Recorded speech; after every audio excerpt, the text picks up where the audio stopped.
The world's wind turbines are growing. From the early models in the 1990s of less than 1 megawatt, turbines are now being developed with a capacity of 16 megawatts or more, with blades longer than football pitches, supported by towers rising more than 100 meters into the air. Taller towers can harvest stronger and more reliable winds, making them more efficient and cost-effective. For the biggest turbines, a single rotation of its massive blades can power a home for 2 days. But building bigger also has its problems. Other parts of the supply chain need to adapt to the huge increases in size and weight.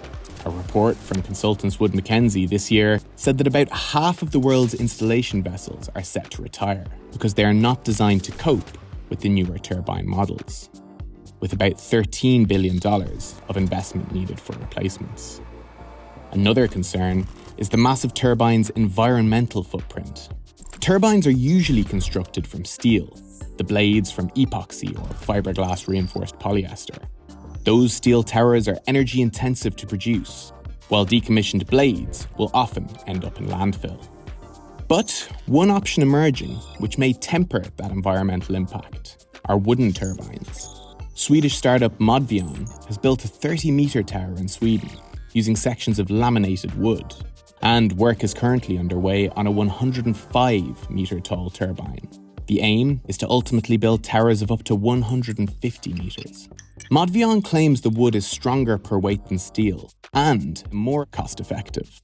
The towers can be slotted together on site, which means that they can be transported on standard roads without lengthy permit procedures. According to Swedish research institute RISE, using a wooden tower reduces emissions by 90% across its lifetime, compared to a steel tower of the same height and load.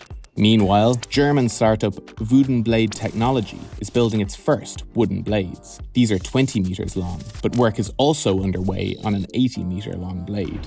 Given their relative newness, the biggest obstacle to wooden turbines' uptake may be uncertainty about their performance in the long term. But there are signs of willingness in the market.